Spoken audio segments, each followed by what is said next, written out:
What do you think of when you hear the word ocean? Do you remember the happy memories of going to the beach on a hot summer day? The vast sparkling blue water and sandcastles dotting the shore?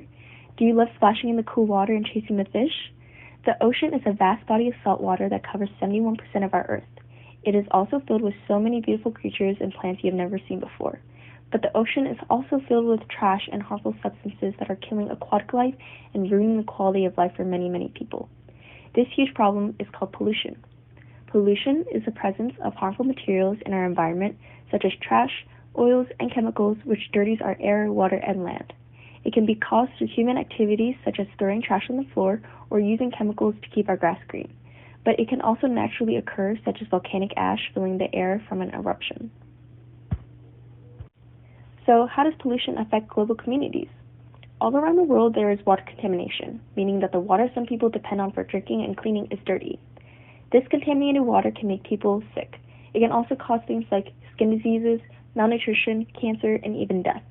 For instance, in India, the Ganges River is an essential water source for more than 40% of the country's population. That's a lot of people. However, there's one problem with this river. Can you guess what it is? That's right, it's contaminated. It is way too dirty and unhealthy for some people to be using. In fact, it is so dirty that it is considered one of the most polluted rivers on Earth. Sources of contamination and pollution include sewage and waste from chemical plants, textile mills, and believe it or not, the river is also a popular burial site. This problem has to be solved, otherwise the river will stay unsafe for people to keep using and for wildlife to live there. Another case of water contamination or pollution is found more locally in the Chesapeake Bay. The main type of pollution found at the bay is called nutrient pollution. Nutrient pollution is the excess of nitrogen and phosphorus in the water, which uses up all the oxygen in the water, so there's nothing left for the plants and animals. This occurrence is called eutrophication. Eutrophication in the bay has caused aquatic life to very quickly disappear and imbalance food chains. Species such as the Atlantic blue crab are endangered in the Chesapeake, and it is important to fix this issue so that they can regain healthy population levels and restore a healthy ecosystem.